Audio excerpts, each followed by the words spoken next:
नमस्कार दोस्तों, मैं प्रमोद कुमार आप सभी का स्वागत करता हूं आपके अपने YouTube चैनल अपनी शिक्षा पर। आज मैं लेकर आ गया हूं आपके लिए IUPAC नोमेनक्लेचर का लास्ट वीडियो।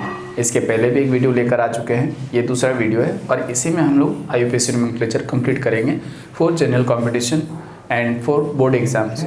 शुरू करने से पहले आपसे रिक्वेस्ट है कि चैनल को सब्सक्राइब नहीं किया तो सब्सक्राइब करके बेल आइकन प्रेस कर लीजिए। ठीक है, शुरू करते हैं। देखिए, क्रियाशील मूलक के बारे में सबसे पहले हम लोग समझ लेते हैं कि क्रियाशील मूलक होता क्या है। जब हाइड्रोकार्बन कहने का मतलब होता है वैसा कार्बनिक यौगिक जिसमें हाइड्रोजन और कार्बन होते हैं, तो उसमें जब एडिशनली अलग से कुछ ऐसे मूलक जुड़ते हैं या समूह जुड़ते हैं जो उसके प्रॉपर्टी को डिसाइड करता है, जो उसके गुण को डिसाइड करता है ना। फॉर एग्जाम्पल, अगर ये एल्कोहल यानी कि OH किसी भी हाइड्रोकार्बन के साथ जुड़ जाता है तो वो हाइड्रोकार्बन एल्कोहलिक नेचर का हो जाता है। ठीक है, तो कुल मिलाकर कहें तो क्रियाशील मूलक जो है वो हाइड्रोकार्बन के गुण को यानी कि प्रॉपर्टी को डिसाइड करेगा। ठीक है, एक तो ये याद रखना है, प्रॉपर्टी को डिसाइड करेगा बस। इसके बाद हमें बहुत ज़्यादा डेप्थ में नॉलेज अभी नहीं लेना है, अभी हमें नोमेनक्लेचर पर थोड़ा सा फोकस करना है। ठीक है, देखो, अगर कहीं पर आपको OH लगा हुआ दिखेगा तो आपको सोचना है कि वो एल्कोहल है। ठीक है, वो क्या है? एल्कोहल है। और इसके लिए नाम जो जुड़ेगा ऑल जुड़ेगा। ऑल, एल्कोहल में ऑल शब्द आता है, ऑल को ध्यान रखेंगे। अब एल्डिहाइड के लिए होता है CHO। ये जो आगे दिख रहा है ना, ये माइनस जैसा, ये माइनस नहीं है, ये सिंगल बॉन्ड है ना, सिंगल बॉन्ड जिसके थ्रू ये किसी के साथ जुड़ेगा। जैसे मान लो ट्रॉली है, ट्रैक्टर का ट्रॉली है, तो सिर्फ ट्रॉली रहने से काम नहीं चलता। अगर उसको किसी के साथ जुड़ना है तो ट्रॉली के आगे में एक शाफ्ट निकला हुआ भी चाहिए ताकि उसका लिंक दूसरे से बन पाए। ठीक है, तो उसी तरह से सिर्फ मूलक होना काफ़ी नहीं है, इसके साथ एक बॉन्ड का होना ज़रूरी है ताकि ये दूसरे के साथ जुड़ सके। दूसरा मतलब किसके साथ? हाइड्रोकार्बन के साथ जुड़ सके।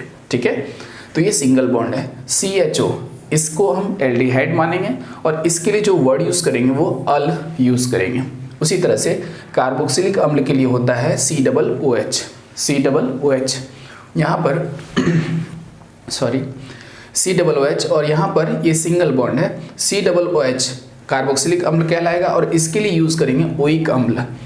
यहाँ पर देखिएगा ध्यान से, C+O और ये 2 बॉन्ड खुला हुआ है। इसका मतलब है कि इधर भी हाइड्रोकार्बन जुड़ेगा और इधर भी हाइड्रोकार्बन जुड़ेंगे। ठीक है, इसमें 2 हाइड्रोकार्बन जुड़ेंगे। अब सोच कर देखो, जब इधर भी हाइड्रोकार्बन है इधर भी हाइड्रोकार्बन है, इसका मतलब कीटोन हमेशा कहीं ना कहीं बीच में रहेगा। एल्डिहाइड, एल्कोहल, कार्बोक्सिलिक अम्ल ये सभी जब भी जुड़ेंगे ना तो साइड से जुड़ेंगे। ठीक है, बट कीटोन जो है वो हमेशा मेन कार्बन चेन के बीच में रहेगा। वो आगे आपको पता चल जाएगा, बस यहाँ पर थोड़ा सा हिंट करना था हमें, मैंने कर दिया आपको। कीटोन के लिए हम ऑन यूज़ करेंगे, एक बार फिर से देख लीजिए। एल्कोहल का ऑल, एल्डिहाइड का अल, कार्बोक्सिलिक अम्ल का ओइक अम्ल, कीटोन का ऑन।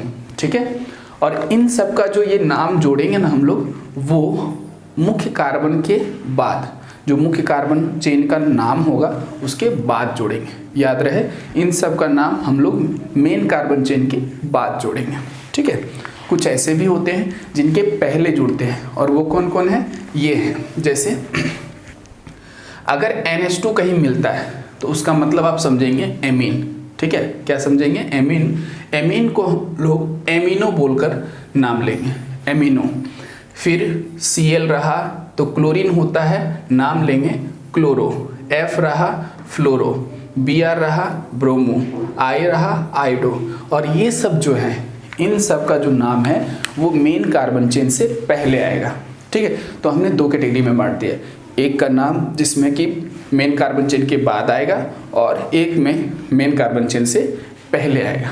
ठीक है, देखो यहाँ पर एक बात और है कि इन सब का नाम जो है ना वो डायरेक्टली भी एग्जाम में पूछे जाते हैं। आप कोई भी एग्जाम में बैठे हैं, आपको डायरेक्टली पूछा जाता है कि एल्डिहाइड का बताओ, तो उस समय आपको बताना पड़ेगा सिंगल बॉन्ड CHO। कार्बोक्सिलिक अम्ल का बताओ, सिंगल बॉन्ड COOH। कीटोन का बताओ, दोनों बॉन्ड खुला रहेगा CO। ठीक है, उसके बाद क्लोरो का, फ्लोरो का, ब्रोमो का, आयोडो का, वो सब ऐसे होते हैं। एमीन का NH2 होता है। ठीक है, अब हम आपको एक एक करके दिखाते हैं कि सभी का नाम हम लिखते कैसे हैं, ठीक है। जैसे देखिए, शुरुआत करते हैं अल्कोहल से। तो अल्कोहल का क्रियाशील मूलक क्या होता है? Single bond OH।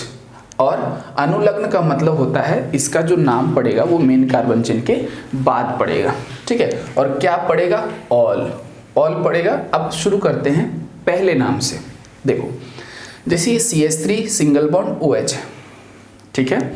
इसमें तो सिंगल बॉन्ड ही है और हम आपको बोले हैं सिंगल बॉन्ड का मतलब हो गया एल्केन। सिंगल बॉन्ड का मतलब एल्केन।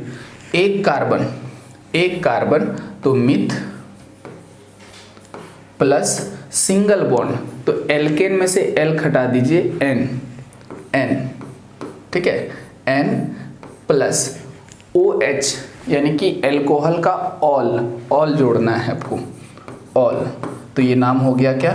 सबको एक साथ मिला दीजिए तो पता चलेगा आपको कि बन गया मिथेनॉल। क्या बना? मिथेनॉल बन गया, ठीक है। तो इस तरह से हम नाम लिखते हैं। अगला लेते हैं, ये जो है CH3 CH2OH, इसे हम लोग ना C2H5OH भी बोल सकते हैं, ठीक है। C2H5OH क्योंकि 2 कार्बन है तो C2, 3 और 2 5 हाइड्रोजन है और फिर ये OH। अब देखो, यहाँ पर सब जगह सिंगल बॉन्ड है और कितने कार्बन है? 2। तो 2 कार्बन के लिए हम लोग इथ यूज करेंगे। सिंगल बॉन्ड है तो L घटा दीजिए, N जोड़ दीजिए N, ठीक है। और अल्कोहल का ऑल जोड़ दीजिए, नाम हो जाएगा इसका इथेनॉल। क्या नाम होगा? इथेनॉल नाम होगा इसका। उसके बाद आइए 3 में चलते हैं। इसमें देखिए, इसमें क्या है ना कि OH जो है उस साइड से जुड़ा है बीच में, ठीक है। तो इसमें कैसे नाम हम लोग लिखेंगे? करना क्या है आपको?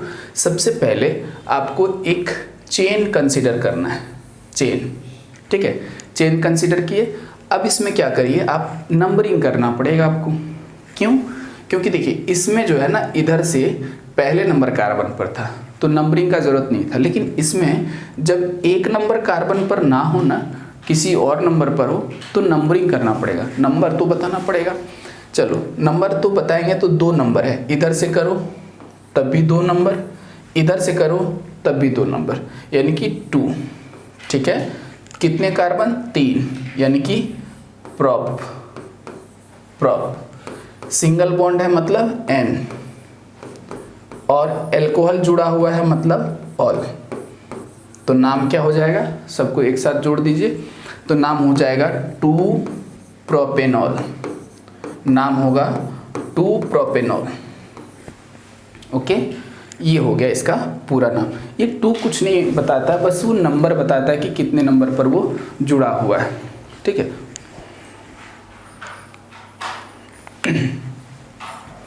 नेक्स्ट ये है, ठीक है। ये तो इसमें भी देखिए, इसमें किधर से नंबरिंग करेंगे आप? जिधर से अल्कोहल नज़दीक पड़ेगा, इधर से आप देखिए नज़दीक पड़ेगा 1 2 3 4। इधर से इस बार नहीं कर सकते, इधर से करेंगे तो दूर हो जाएगा क्योंकि 1 2 3 पर पहुंच जाएगा वो, इसलिए इधर से करेंगे 2। तो 2 हो गया। कितने कार्बन? 1 2 3 4। 4 के लिए क्या यूज़ करते हैं? ब्यूट। सिंगल बॉन्ड है तो N जुड़ेगा ब्यूटेन, और OH है तो ऑल। नाम हो जाएगा इसका 2 ब्यूटेनॉल, ठीक है, 2 ब्यूटेनॉल। ओके, चलो अब इसका देखो, इस तरह से जब सेलेक्ट करेंगे, ओके, सेलेक्ट किए, सेलेक्ट करने के बाद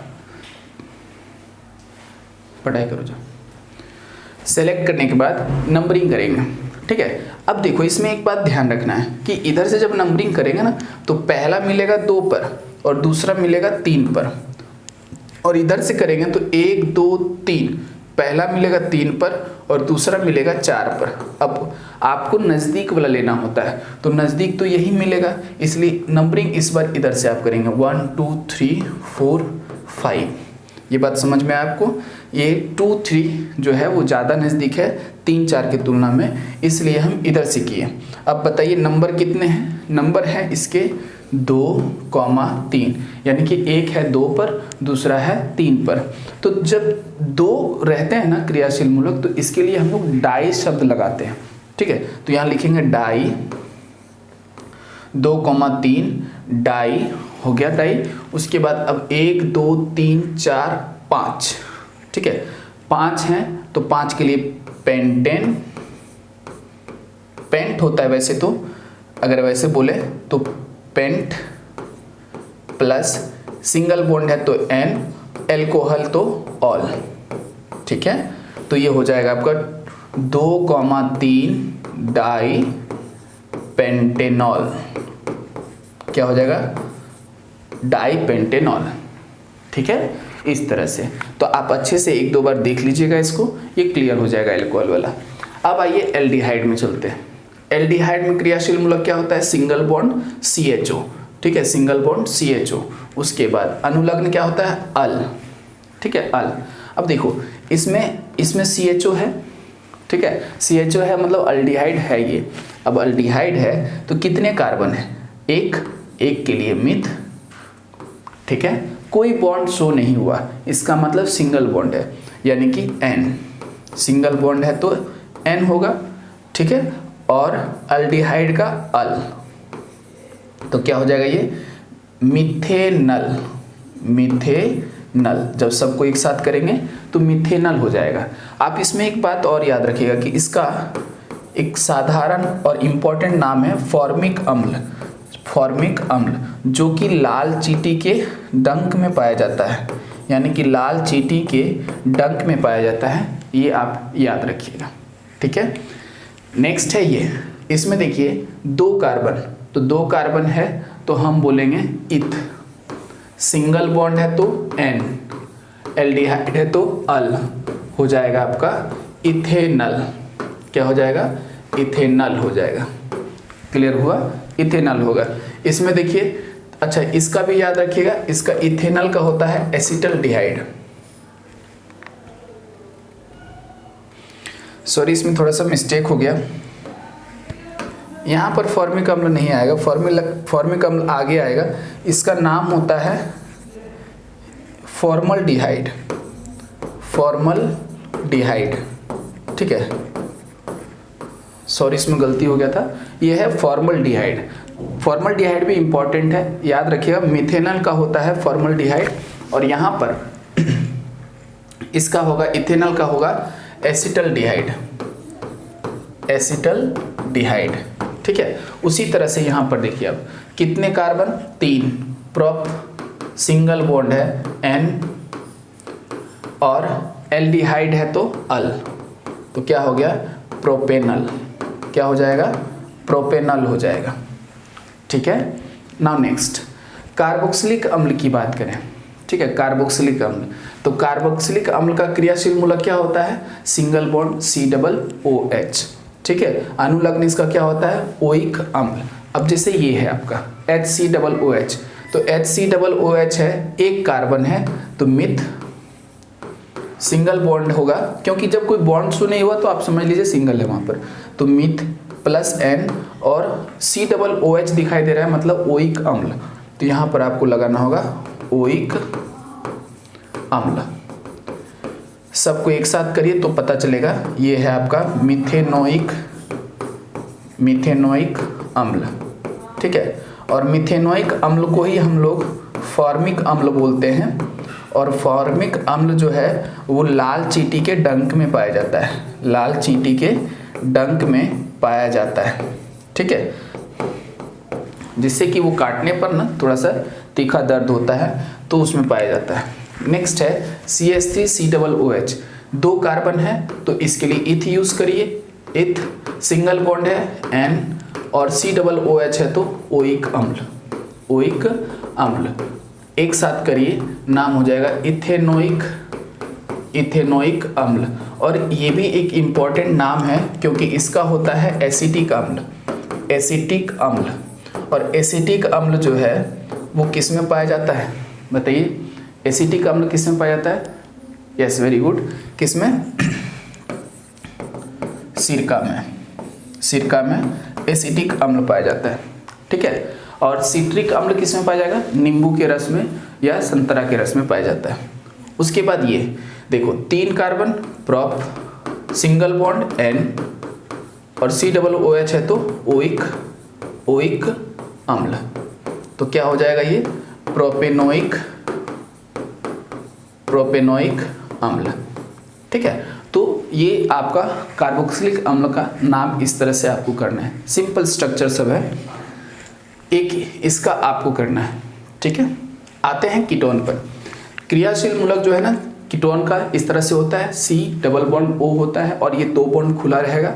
अनुलग्न इसका क्या होता है ऑन, और पहला शुरुआत यहाँ पर इसमें और इसके पहले वाले में जितने भी ये थे, देखो इनमें शुरुआत कार्बोक्सिलिक अम्ल में शुरुआत जो हुआ था 1 कार्बन से हुआ था, उसके बाद एल्डिहाइड में भी जो शुरुआत हुआ था 1 कार्बन से हुआ था, लेकिन कीटोन की जो शुरुआत होती है वो 3 कार्बन से होता है, 1 2 3। कारण ये है कि देखिए 3 कार्बन, क्योंकि एक तो ये बीच में रहना ही है, 2 बॉन्ड इधर भी कोई ना कोई कार्बन रहेगा, इधर भी कोई ना कोई कार्बन रहेगा, तो इसका शुरुआत ही आपका कहाँ से होता है 3 कार्बन से होता है। कीटोन का शुरुआत 3 कार्बन से होता है और इसका नाम देखिए 3 कार्बन यानी कि प्रोप। ठीक है, प्रोप। और सिंगल बॉन्ड है, आप सोचेंगे ये डबल बॉन्ड ये ना ऑक्सीजन के साथ है, और हम बार बार सिंगल बॉन्ड कहते हैं ना तो कार्बन के बीच हम चेक करते हैं, तो कार्बन के बीच है तो ये हो जाएगा आपका N, और कीटोन है तो ऑन, तो नाम हो जाएगा, सबको मिलाइएगा तो प्रोपेनॉन। क्या हो जाएगा प्रोपेनॉन हो जाएगा। और इसका एक पर्टिकुलर नाम होता है, वो याद रखना है एसीटोन, इसे कहा जाता है एसीटोन। इंपॉर्टेंट है इन सब का नाम, जहाँ जहाँ पर हम हिंट किए हैं उसका सूत्र और नाम दोनों अच्छे से याद रखना है। ठीक है, तो कीटोन की शुरुआत होती है प्रोपेनॉन से, जिसे हम लोग एसीटोन भी कहते हैं। अब अगला जो अपना है वो है CH3COCH2CH3। इसमें जब आप नाम लिखेंगे तो मेन कार्बन चेन को सेलेक्ट करना है। क्यों? इसके पहले वाला में जो है ना, इसके पहले वाला में यहाँ पर आप देख रहे हैं कीटोन जो है ना वो बीच में है, तो यहाँ पर नंबरिंग करने का वैसे खास जरूरत नहीं था, क्योंकि शुरुआत ही यहीं से होता है, ये सबसे सरल है। लेकिन फिर भी अगर आप करना चाहें तो 1 2 यहाँ लिख सकते हैं 2 प्रोपेनॉन, बट चूंकि ये सबसे सरल है, कीटोन का सबसे सरलतम रूप है, इसलिए इसमें नहीं भी लिखेंगे तो चलेगा, लेकिन इसमें लिखना पड़ेगा। ठीक है, तो नंबरिंग इधर से करें या इधर से, क्योंकि देखो इधर से करेंगे तो 2 नंबर पर कीटोन आएगा, इधर से करेंगे तो 3 नंबर पर आएगा, इसलिए इधर से करना है। तो नाम क्या हो जाएगा इसका, नंबर पहले बता दो, नंबर हो जाएगा आपका 2। ठीक है, कितने कार्बन 4, ब्यूट सिंगल बॉन्ड है, ये सिंगल बॉन्ड हर जगह है तो N। ठीक है, और आपका यहाँ पर कीटोन का है तो ऑन, सबको एक साथ कर दो 2 ब्यूटेनॉन। क्या नाम हो जाएगा इसका 2 ब्यूटेनॉन। क्लियर हुआ? आगे बढ़ते हैं। यहाँ पर इसमें देखिए, इसमें जब नंबरिंग करेंगे 1 2 3 4 5, इधर से भी करेंगे इधर से भी, तब भी 1 2 3 पर ही आएगा, दोनों तरफ से सेम है तो 3 नंबर मिलेगा आपको 3। टोटल कार्बन 1 2 3 4 5 यानी कि पेंट। कार्बन कार्बन के बीच हर जगह सिंगल बॉन्ड है N, और ये कीटोन है तो ऑन, तो ये क्या बन जाएगा 3 पेंटेनॉन। ठीक है, तो अब तक जो था ना, अब तक जो आपको हम शुरू में आपको बताए थे कि देखो कुछ के नाम ऐसे हैं, ये सब एल्कोहल, एल्डिहाइड, कार्बोक्सिलिक अम्ल और कीटोन, इन सब के नाम जो है ना मेन कार्बन चेन के बाद पड़ता है। तो जहाँ जहाँ भी देखिए आप ऑल है ना, ऑल जो है वो मेन कार्बन चेन के बाद जुड़ रहा था, ऑल, अल, ओइक अम्ल, ऑन, ये सब बाद में जुड़ रहा था। अब हम लोग का शुरू होगा कौन सा, अब वो शुरू होगा जो नाम से पहले जुड़ता है, और नाम से पहले जुड़ने वाले ये सब है एमीन, क्लोरीन, फ्लोरीन, ब्रोमीन और आयोडीन के नाम मेन कार्बन चेन से पहले जुड़ता है। ठीक है, अब जैसे ये है एमीन। एमीन का क्या होता है, सिंगल बॉन्ड NH2 है ना, इसके लिए यूज करेंगे एमिनो शब्द का। क्या यूज करेंगे, एमिनो। तो देखो यहाँ पर इसके लिए एमिनो लगा दीजिए आप, पहले जुड़ेगा इस पर एमिनो। एक कार्बन है तो मिथ, और सिंगल बॉन्ड है, कार्बन तो एक ही है तो सिंगल बॉन्ड ही माना जाता है तो N, तो ये हो जाएगा एमिनो और मिथ प्लस N हो जाएगा मीथेन, यानी कि ये हो जाएगा एमिनो मीथेन। इसका नाम क्या हो गया, एमिनो मीथेन। इसका नाम हो जाएगा, देखिए ये एमिनो और 2 कार्बन तो इथ है ना, इथ और सिंगल बॉन्ड है तो N, तो ये हो जाएगा आपका एमिनो इथेन। ठीक है। उसी तरह से अब इन सब का नाम, इन सब का भी नाम, इन सब का भी ये जो क्लोरो ब्रोमो फ्लोरो आइडो है ना, इन सब का भी कहीं भी जुड़ा रहेगा तो आप उसके पहले इसका नाम लगा दीजिए। ठीक है, जब बेटा पढ़ाई करो पहले। जैसे ये रहा, इसमें देखो क्लोरीन दिखाई दे रहा है आपको, नाम पहले लगा दीजिए क्लोरो, और 1 कार्बन मतलब मिथ है ना, कोई नहीं है तो सिंगल बॉन्ड नहीं मानेंगे N, तो ये हो जाएगा आपका क्लोरोमीथेन। ठीक है। उसी तरह से यहां भी क्लोरो लग जाएगा, क्लोरो 2 कार्बन है तो इथ और सिंगल बॉन्ड है तो N, तो ये हो जाएगा आपका क्या, ये हो जाएगा आपका क्लोरोइथेन। समझ में आया आपको। तो उसी तरह से यहाँ पर अब जैसे बीच में आकर कोई जुड़ता है ना इस तरह से साइड से, तो फिर आपको वहीं पर नंबरिंग का जरूरत पड़ जाता है। ठीक है, नंबरिंग करिएगा तो 1 2 3, कितने पर है, 2 पर, तो 2 ब्रोमो हो जाएगा। बस आपको इतना ही ध्यान रखना है, 2 ब्रोमो, 3 कार्बन है तो प्रोप, सिंगल बॉन्ड है तो N, तो टोटल जो नाम हो जाएगा वो हो जाएगा 2 ब्रोमो प्रोपेन। उसी तरह से यहाँ पर अगर बात करें, देखिए यहाँ पर इसमें जब इधर से नंबरिंग करेंगे तो क्लोरो और ब्रोमो ये दोनों हैं। ठीक है, तो देखो कि किधर से कौन नज़दीक पड़ेगा। इधर से करेंगे तो एक मिलेगा 2 पर और दूसरा मिलेगा 3 पर, इधर से करेंगे तो ये 2 पर ये 3 पर, तो आपको लगेगा कि सर दोनों तरफ से तो सेम है। अब जब दोनों तरफ से सेम है तो आप जिधर से चाहो नंबरिंग कर लो, कोई दिक्कत नहीं है उसमें। ठीक है, कोई दिक्कत नहीं है। बट क्या होता है ना कि जब दोनों तरफ से कर सकते हैं तो अल्फ़ाबेट को थोड़ा प्रेफरेंस दीजिए। जैसे कि अगर ब्रोमो और क्लोरो की बात करें तो अल्फ़ाबेट में पहले कौन आता है, ब्रोमो आता है, तो आप ब्रोमो की तरफ से कर लो 1 2 3 4। ठीक है, अल्फ़ाबेट के हिसाब से यहाँ पर जब दोनों तरफ से समानता आ जाए तो आप अल्फ़ाबेट को वेटेज दे दीजिए। लेकिन ध्यान रहे जब सेम आए तब, नहीं तो किसी को वेटेज नहीं देना है, तब जो पहले आ जाएगा उधर से होगा। ध्यान रहे अल्फ़ाबेट तब यूज़ होगा जब दोनों तरफ से सेम टेंडेंसी हो, और अगर कोई पहले नज़दीक पड़ जाता है तो हम अल्फ़ाबेट से पहले देखेंगे कि नज़दीक कौन है। ठीक है, दोनों बराबर रहेगा तब फिर अल्फ़ाबेट यूज़ करेंगे आप। तो यहाँ पर जब बराबर था तो अल्फ़ाबेट यूज़ किए, और अल्फ़ाबेट में बी पहले आता है इसलिए इधर से किए 1 2 3 4। देखिए अब इसमें क्या है ना कि 2 ब्रोमो, आपको लगेगा कि सर ऐसा क्यों कर रहे हैं, यहाँ पर तो दोनों को एक साथ क्यों नहीं लिख रहा है। देखो जब सेम रहता है ना तो डाई लगा देते हैं, लेकिन ये दोनों अलग अलग है, ये ब्रोमो है वो क्लोरो है, इसलिए इसका उच्चारण अलग होगा 2 ब्रोमो कॉमा, इसका उच्चारण अलग हुआ 3 क्लोरो। आया समझ में।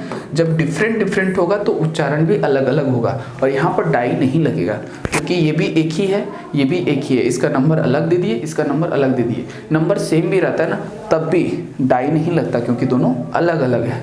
ठीक है, तो 2 ब्रोमो 3 क्लोरो और फिर ये कितने कार्बन 4, तो ब्यूट, सिंगल बॉन्ड है तो N, तो ये हो जाएगा 2 ब्रोमो 3 क्लोरो ब्यूटेन। ठीक है, उसी तरह से यहाँ पर ये जो स्ट्रक्चर है ना इसका नाम डायरेक्टली याद रखिए, इसका नाम होता है आइडोफॉर्म। ये ऐसे ही आपको बोल रहे हैं आइडोफॉर्म, और ऐसे बोले तो ट्राई आइडोमीथेन। ट्राई आइडोमीथेन क्यों बोले हम, ट्राई आइडोमीथेन इसलिए बोले क्योंकि देखो आयोडीन कितने हैं 3, तो उसके लिए ट्राई यूज होगा, तीनों तो सेम है तो ट्राई, आयोडीन है आइडो और एक ही कार्बन है तो मीथेन। ट्राई 3 के लिए, आई के लिए आइडो, और एक कार्बन के लिए मिथ, और एक कार्बन पर सिंगल बॉन्ड ही होते हैं इसलिए N, मीथेन। उसी तरह से जैसे इसको बोले आइडोफॉर्म तो CH-Cl3 को बोलेंगे आप क्लोरोफॉर्म। ये इम्पॉर्टेंट है। ठीक है, इम्पॉर्टेंट है इसीलिए आप इसको डायरेक्टली ऐसे क्लोरोफॉर्म के तौर पर भी याद कर सकते हैं, या फिर इसको ऐसे बोले तो ट्राई, देखो आयोडीन था तो आयोडो, यहाँ Cl है तो chloro, try chloro methane. Clear हुआ ये बात है ना, ट्राई क्लोरो मीथेन। एक और दिमाग में रखिएगा, CCl4, इसको 4 क्लोरीन है, 4 क्लोरीन तो टेट्रा क्लोरो, 4 के लिए टेट्रा शब्द यूज करते हैं, टेट्रा क्लोरो। एक कार्बन है तो मिथ, और एक कार्बन पर सिंगल बॉन्ड ही होता है, इसलिए टेट्रा क्लोरो मीथेन 25 नंबर का ये।